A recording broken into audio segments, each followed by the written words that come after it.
Empieza el fervor, ¿no? Se empiezan a escuchar algunos gritos, exclamaciones pidiendo por algún tipo de novedad. Me interesa eso, Nacho. ¿Qué nombres? Así, en la cima de la Sixtina. ¿Qué nombres grita esa plaza? Me imagino también la preeminencia de los italianos por el contexto, por supuesto, y porque son mayoría.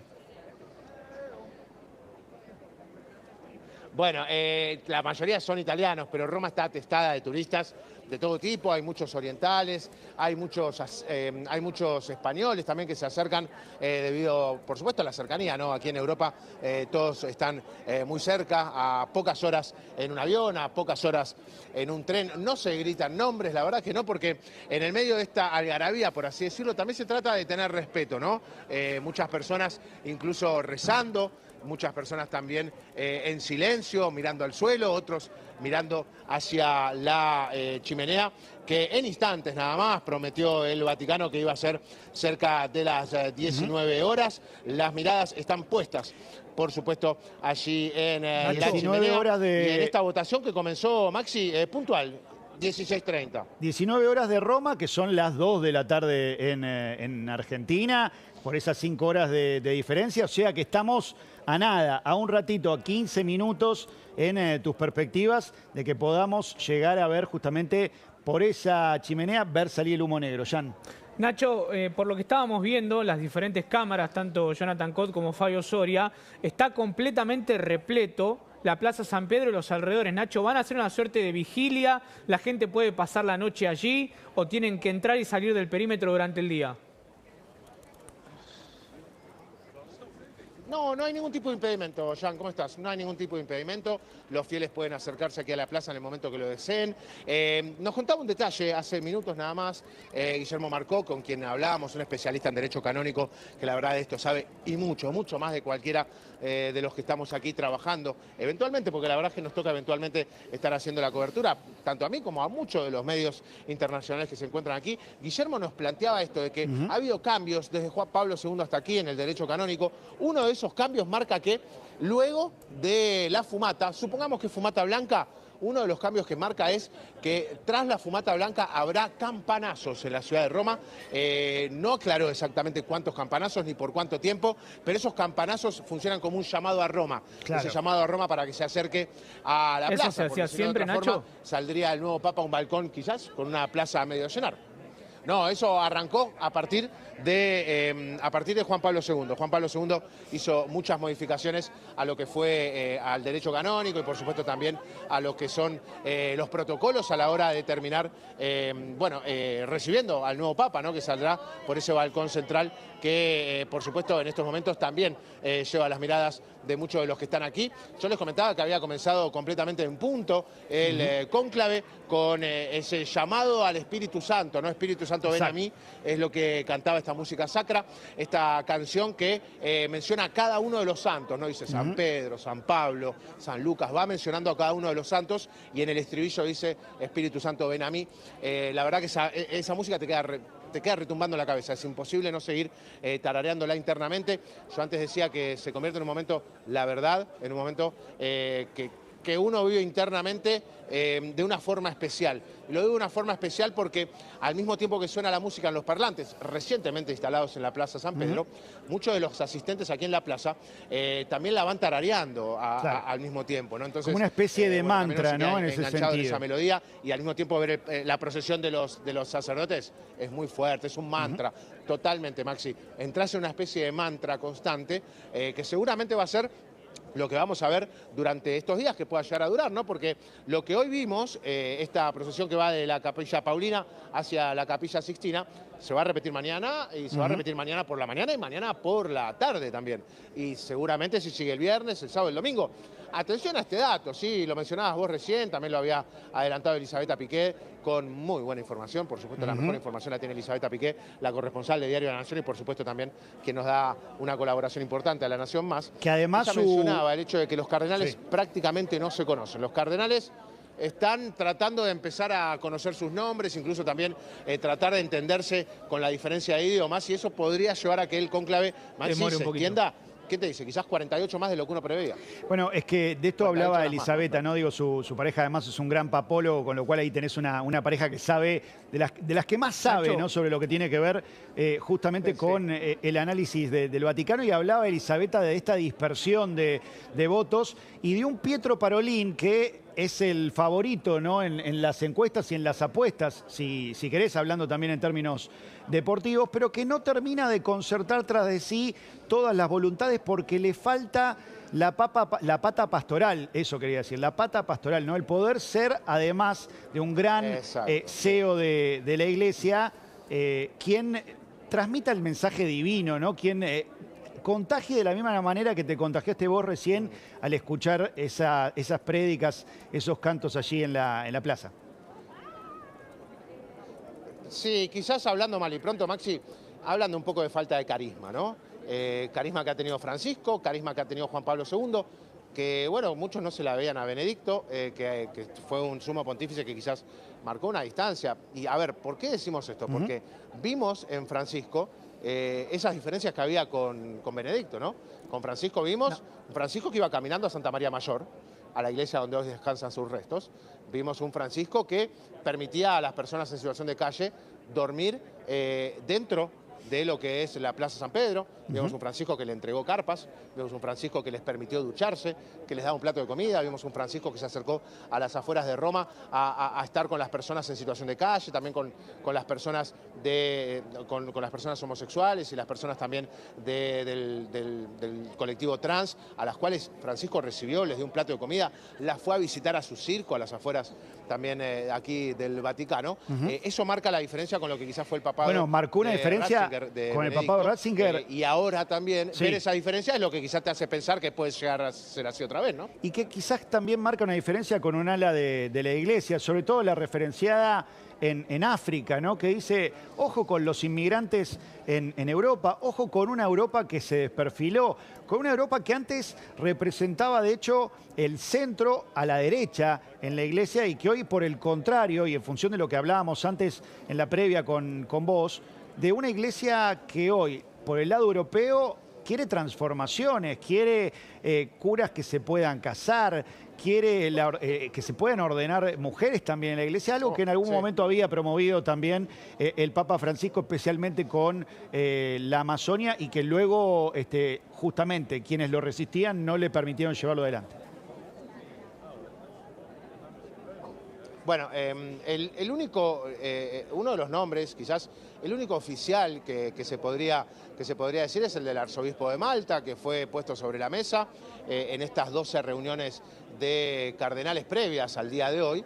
El nombre de Mario Grech fue puesto sobre la mesa por Jean-Claude Hollerich, que es el arzobispo de Luxemburgo, un hombre muy joven que también postulaba de alguna forma, que lo postulaba a Grech para convertirse también, por lo menos, en uno de los papables. Y una de las tres cosas que Hollerich, el que postulaba a Grech, plantea: primero, lo que decías vos, la caída del celibato, que los cardenales puedan estar casados y que las mujeres puedan ser ordenadas, incluso con el deseo final de poder llegar a ser cardenales. Que por supuesto nosotros de este lado no tendríamos ninguna objeción. Creo que el mundo entero ha dado un viraje importante, y me animo a decir que una buena parte de los cardenales que están dentro del cónclave también piensan así, porque el 80% fue elegido por Francisco. Francisco no dio puntada sin hilo. Francisco el 80% de los 133 los eligió él. Y son personas jóvenes, y son personas que seguramente estaban muy de acuerdo con el pensamiento de Francisco. Entonces, estos tres postulados de una iglesia que yo el otro día planteaba que son postulados que vienen de la época de los apóstoles, no es así. En el medio ha habido cambios, es cierto, pero es una forma también de representar lo antiguo que es esta costumbre y lo milenaria que es esta idea de la iglesia, que bueno, Francisco llegó para, de alguna forma, por lo menos dar el puntapié inicial para hacer estos cambios. Bueno, Mario Grech es el único nombre que está sobre la mesa confirmado. Hollerich se lo contó a los medios, dijo: yo propuse a Hollerich, yo lo quiero como papa. Hollerich lo propuso a Grech. Mientras dicen no, yo me doy vuelta porque quizás Nacho, escucho un no y puede llegar a ser el humo negro. Ustedes me avisan porque yo la tengo Nosotros de la espalda, tenemos en definitiva, en el ángulo plano. se vienen inferior cismas en la iglesia, ¿no? Y hay que ver si derecho. tiene que ver con el papa también. Nacho, en tren de lo que marcabas, de que quizás se puede demorar un poquito más porque los fundamental. cardenales no se conocen. Es cierto, no recuerdo si te escuché o lo leí de Elisabetta, que había un traductor que estaba, no sé si en la misa o en parte de En tren de conocerse, había traducciones hasta en 5 idiomas. ¿Es verdad? ¿Es así? Sí, sí, por supuesto. Al comienzo de la organización del cónclave, había tanto secretismo que se llegó a mencionar nada de traductores. Pero bueno, finalmente después se han colocado, creo que son dos traductores que también tienen que jurar secretismo. Yo lo comentaba más temprano, cualquiera de los que rompa este secreto, tanto de los cardenales como de los laicos que están dentro o de Santa Marta o de la Capilla Sixtina, bueno, sufrirían la excomulgación, ¿no? Serían expulsados de la iglesia y bueno, eso por supuesto que no es a lo que quiere llegar en este momento el cónclave, por eso es que se mantiene tanto cerrojo, desde el florista, desde los cocineros, la Guardia Suiza, los cardenales, Claro, nadie porque quiere terminar siendo excomulgado. está de la muy bien iglesia, lo que... por eso es que mantiene este secreto. Lo que apuntás, ¿no? Hay cardenales, la gran mayoría que están durmiendo en Santa Marta. Tenemos también los que están durmiendo en una especie de plan B, porque son más de las habitaciones que tiene justamente Santa Marta para acomodar. Sí. Tiene 120, son 133, pero el personal va y viene, ¿no? Y algún contacto puede llegar a tener, algo puede llegar a oír, por eso el secreto, independientemente, ¿no, Nacho? Que seguramente nos puedas contar vos mejor. En teoría no, Maxi. Claro. De todo lo que Sí. tiene como tecnología el propio Vaticano para inhibidores de señal, por supuesto de drones y todo lo demás que, ¿Cómo es insisto, hace eso, el Nacho? ¿Es secreto de verdad? esto. ¿Hay inhibidores cerca de la Capilla Sixtina? ¿Cómo es ese operativo? Sí, claro, por supuesto. Sí. Nosotros ayer trabajamos en la puerta de lo que es el ingreso a Santa Marta. A la izquierda de mi pantalla, mejor dicho, a la izquierda de donde estoy yo, ustedes van a poder ver una de las galerías de la Plaza Sí, San Pedro, se que ve. tiene las estatuas de muchos de los papas de la iglesia. Si uno sigue por ese corredor, bordea una parte de los murales del Vaticano. A mitad de calle, a unos 100 metros de aquí, está el ingreso a Santa Marta, con la Basílica de Santa Ana también, que es donde muchos de los cardenales también pasan a rezar en los momentos en los que se encuentran encerrados dentro del Vaticano. Vos te acercás ahí y tenés un bajón de señal. Vos pasás con el teléfono por ahí, esos 50 metros, la señal te baja el celular. No se te va la señal, ¿no? Pero baja, porque finalmente el Vaticano tomó la decisión de permitir a todos los que estamos acá, estoy rodeado de gente, en serio les digo, Sí, yo no tengo un centímetro para No moverme. se nota y de hecho los escuchamos para que no lo cuando... volteen Cuando a la hablan hora de al lado moverse. Incluso cuando gritan, porque acá tenemos dos planos completamente distintos, creo que tiene que ver obviamente con tener ese contraste nítido en la imagen de la chimenea, vos estás mucho más iluminado, pero de golpe en el cielo pasa una nubecita más oscura, contrasta contra el recorte de esa chimenea y se escucha ¿no? Claro, Los que ahí. están esperando, por supuesto, la Sí. salida del humo negro. Sí, a ver, la Golden Hour acá te juega un poco una mala pasada. Si estás con una cámara de frente, esa hora la que es perfecta para sacarse una foto, te juega una mala pasada porque tenés el sol de frente. Acá tenemos una luz que nos permite mantenernos a nosotros iluminados para que el fondo no queme tanto detrás de la pantalla, porque si no yo terminaría saliendo a oscuras. Este es el peor horario para tratar de ver la fumata, pero bueno, va a ser así en estos próximos días. Yo les comentaba recién que incluso también cuando uno quiere llegar a la Capilla Sixtina, que se ingresa a través del Museo del Vaticano, a ver, el ingreso para los mortales como nosotros, entre muchas comillas, se entienda, es a través del Museo del Vaticano. Nosotros quisimos salir del Museo del Vaticano con Jonathan hace 3 o 4 días, de la puerta del Museo del Vaticano para mostrar una de las cúpulas de la Capilla Sixtina desde afuera, imposible.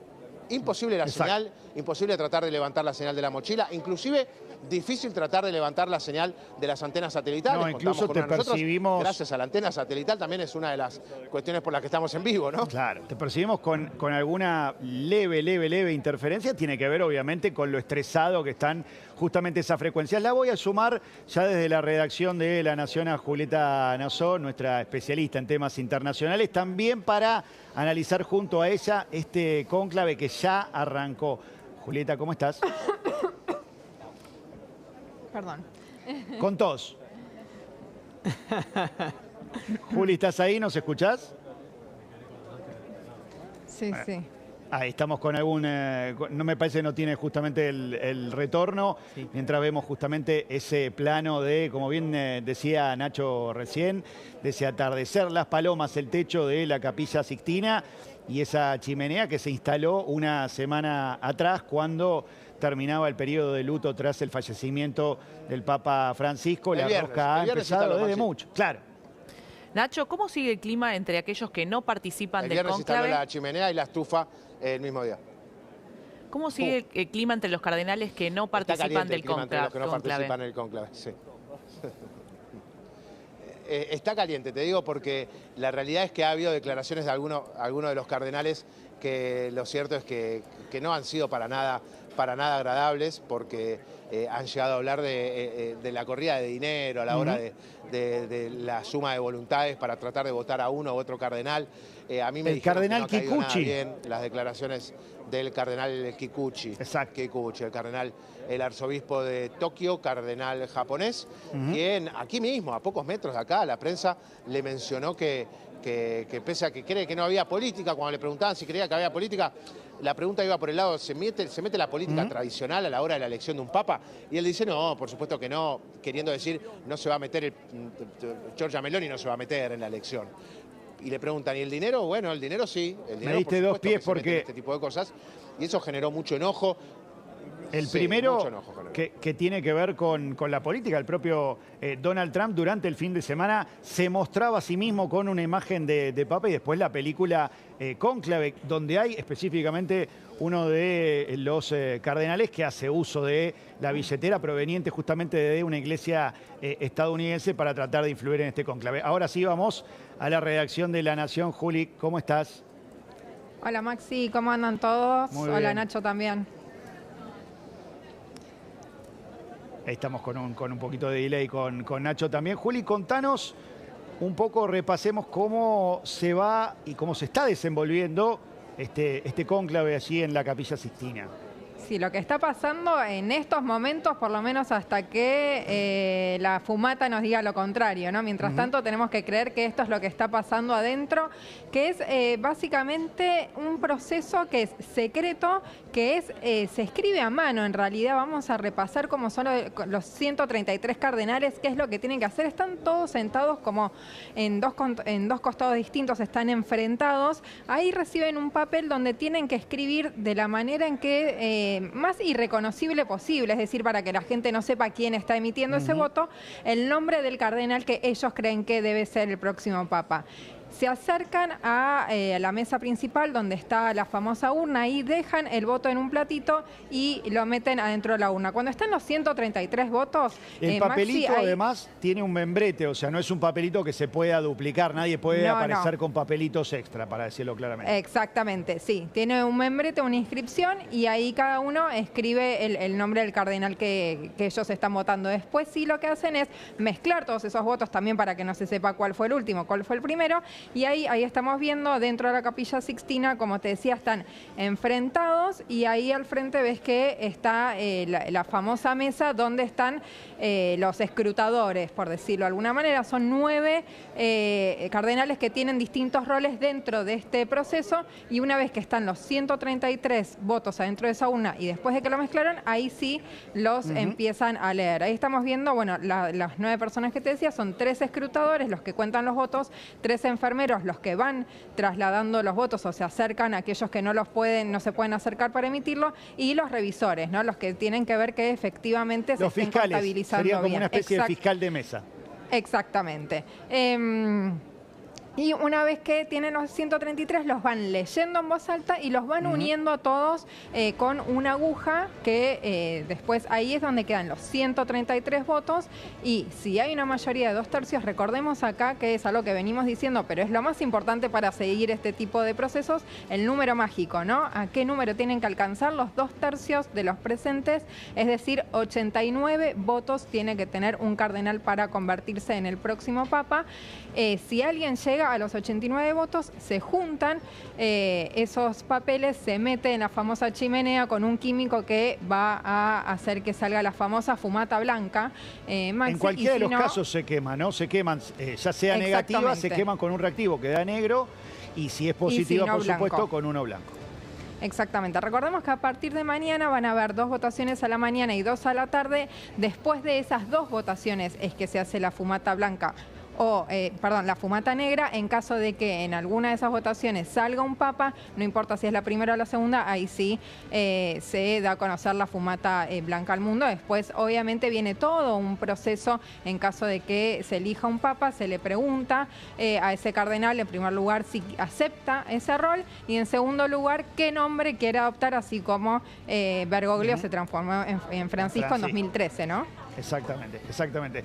Duda de cómo llevarán el recuento. ¿Será con en un papelito marcando los palitos? ¿Tendrá una planilla de Excel? Porque por otro lado eso implica que algún registro queda, por supuesto, de cómo se fue dando la elección paso a paso. Igual después, en los días posteriores, algún trascendido tenemos de cómo siempre fueron esas filtrando. instancias, de cómo se fue construyendo esa mayoría, como vos bien decías, de las 2/3 partes de este cuerpo de cardenales, que en un ratito nomás va a estar emitiendo ese voto. Probablemente en este momento puedan llegar a estar contándolos. Nacho, vuelvo a vos. ¿Cómo es ese clima momento, Maxi, en la no sé si me plaza? escuchás. Sí, te escuchamos Sí. perfecto. En este momento quizás se están mezclando los químicos.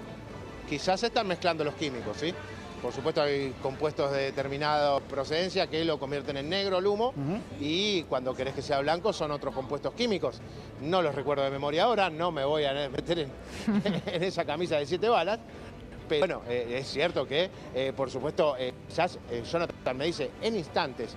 De hecho, viene algo retrasado el resultado, porque nos habían dicho entre 18:30 y 19, hora de Roma. ¿Sí? Estamos 5 horas adelante de los que nos están viendo en la República Argentina, pero en estos momentos quizás están tratando de juntar los votos. Hay que tener en cuenta una cuestión, que en esta primera votación lo difícil va a ser contar y darle los votos a cada uno. ¿A qué voy? Que seguramente hay más de un candidato ahora. Seguramente en las papeletas no hay 2 o 3 nombres, sino que puede llegar a haber 7, 8, 9, 10. Y con el correr de las votaciones se van a ir achicando, se va a ir afinando eso, va a empezar a entrar en una especie de tubo de cuello de botella, y eso va a generar que quizás en la tercera o cuarta votación ya tengamos, en vez de 4 o 5, tengamos 3 o 2. Y bueno, y como sucedió con Bergoglio, y yo no me canso de repetir, porque Horacio Cavac nos decía más temprano que es la primera vez que le presta tanta atención al cónclave, y es cierto, somos muchos lo que luego del pontificado de Francisco le prestamos más atención a estas cuestiones. Pero la película Cónclave, que ha acercado también algo que estará tan secreto, algo que era de lo que sabíamos tan poco, nos permite también saber muy fielmente, porque a la hora de escribir los guiones de esta película han hablado con vaticanistas, han hablado con cardenales, han hablado con personas que conocen del cónclave. Uno puede conocer al dedillo lo que sucede. Entonces, también podemos saber que se va a terminar afinando esa diferencia. Pinta un gran panorama de cómo están divididos los grupos, Nacho. Perdón, que te pisaba. Quería volver a Juli también. ¿Cómo ha evolucionado en estas semanas?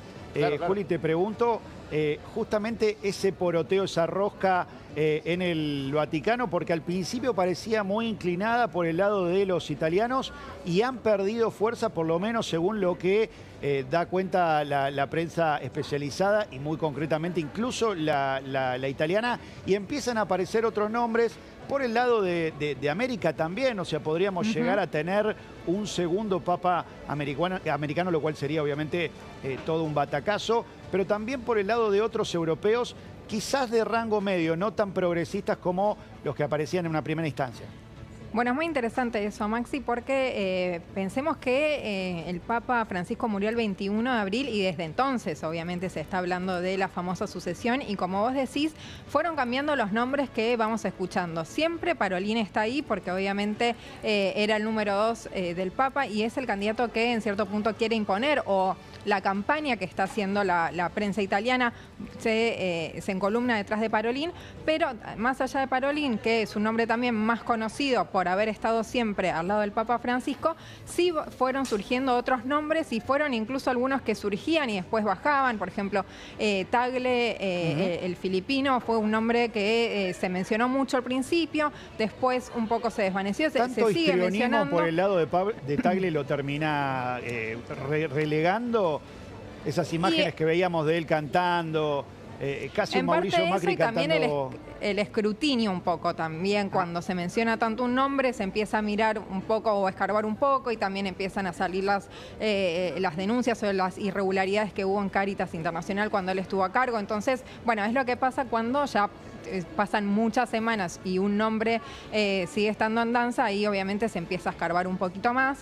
Pero sí, por ejemplo, en estos últimos días, Abelín, un cardenal francés de Marsella, es un nombre que creció más que nada en los últimos días. Al principio mucho no se lo mencionaba. Prevost, el norteamericano, que Abelín, perdón, te hago un punto ahí, muy cercano al Papa Francisco, casi con la misma prédica que el Papa Francisco. Sí. Me decían específicamente eso. En lo pastoral también, con muchas coincidencias. Aquí habría como una especie de seguir la línea bergogliana. Y sobre todo eso, ¿no? Lo que vos decís, con una experiencia pastoral, que es algo que se estuvo marcando mucho en el último tiempo, sobre todo en estos últimos días, y que es algo que también podría bajar las posibilidades de Parolín, porque recordemos que él es un hombre más de la burocracia del Vaticano y vinculada 100% con la diplomacia del Vaticano. Por eso hoy también hizo algo de ruido o llamó la atención cuando el cardenal Rea a la mañana habló de la importancia de que el próximo Papa se pudiera manejar en este mundo difícil, o iba por ese lado como haciéndole un guiño a la necesidad de que también sea un diplomático. Pero exactamente. Y Parolín ahí es de los mejores diplomáticos, que no el único, pero claramente, pero de los mejores diplomáticos que ha dado en el último tiempo, pero le falta lo otro, ¿no? Lo Aquí hay que ver pastoral, por eso está como ese... Exactamente, está como un poco esas dos corrientes. Hoy el cardenal Rey hizo lo que se interpretó como un guiño a Parolín, pero sí de las congregaciones, según supimos, sobre todo a través de las crónicas de Elisabetta Piqué, nuestra corresponsal allí, que estuvo hablando con muchas personas que participaron de las congregaciones. De ahí salía esta necesidad todo el tiempo de marcar la necesidad de un papa con experiencia pastoral. Y volviendo a Abelín, como también para hacer otro punto en comparación con el Papa Francisco, también una persona que le puso un ojo al tema de las migraciones, algo que recordemos que incluso fue el primer viaje del Papa y que tiene mucho impacto también en Europa, el tema de la crisis migratoria, por lo cual, como vos decís, hay varios puntos de contacto entre estos dos perfiles. Exactamente, exactamente. Bueno, importante seguir allí viendo cómo se va desenvolviendo esta madeja, cómo se va yendo, digo, la marea hacia un lado o hacia otro, porque tenían por otro lado mucho peso también los del ala dura, por más que han quedado relegados, como bien decía tanto también Nacho antes, con los nombramientos, ¿no?, que ha hecho el Papa Francisco, que ha copado casi el 80% de el 80%, los que participan claro. en este COP. Diluyó el poder, Maxi, por así decirlo. Bueno, alguien que administraba muy bien la política, de algunas iglesias, ¿no?, muy importantes. que tenía mucho conocimiento de política. Claro. Quien emerja... Seguro un papa político. Exactamente. No Quien emerja más allá de la influencia del Espíritu Santo seguramente tendrá mucha política tras de sí, ¿no? Juli, algo que te quería agregar a lo que decían ustedes. Latinoamérica, no se queden atrás. Latinoamérica tiene una gran importancia en este cónclave. En estos momentos, dentro de la Capilla Sixtina, a ver... ¿Escucho unos gritos? No, ¿no? Acá me dicen que no. En la Capilla Sixtina en estos momentos hay votos de 12 países de América. Tenés Norteamérica, uno de Norteamérica, México con 2 electores, 3 de Centroamérica y Caribe, Cuba, Guatemala, Nicaragua con 1 cada uno, 17 de Sudamérica, Argentina, Brasil, Chile, Colombia, Ecuador, Perú y Uruguay. Brasil es el país con mayor número de electores de nuestro continente, 7. Le sigue Argentina con 4, entre ellos Mario Poli, Ángel Sixto Rossi, Vicente Bocaric Iglic y Víctor Manuel Fernández. El famoso Atención Tucho con Fernández. El nombre de Víctor Manuel Fernández. Hoy hablaba con una periodista de Turquía, que también tiene mucha experiencia aquí en los pasillos del Vaticano, y me mencionaba, ella hacía mención constantemente, se habla mucho de que se vuelva a mirar al sur, Yo no voy a decir, por supuesto, de que haya chances de que volvamos a tener un papa argentino, porque la verdad es muy difícil. Pero se lo mira a Fernández como alguien de consenso, mismo también a Rossi, 2 personas de consenso que llevarían la voluntad de algunos de los cardenales hacia el ala progresista, hacia el sector progresista, hacia tratar de que la Iglesia siga caminando el camino jesuita que Francisco le había tratado de imponer. Se habla mucho también del cardenal de Uruguay, que también tiene aparentemente una voz fuerte en estas 12 reuniones de cardenales. A ver, no lo estoy inventando yo, sino que esto te lo cuentan en off. Yo he podido hablar con 2 cardenales en off, Está cuentan en claro. off los cardenales, Sí. quiénes son los que más hablaban en estas 12 reuniones, ¿no? Bueno, hay muchas opciones latinoamericanas. Vamos a seguir con el análisis. Gracias, Juli, por estos minutos. Gracias a También, Nacho. Quedamos ahí en comunicación y atentos. Así tenemos Fumata Negra en minutos nomás, mientras seguimos mirando con atención justamente esa chimenea. Lo voy a sumar al padre Daniel Medina, decano de la Facultad de Derecho Canónico de la UCA. Padre, ¿cómo está? Buenas tardes. Acá lo saluda Maxi Sardí.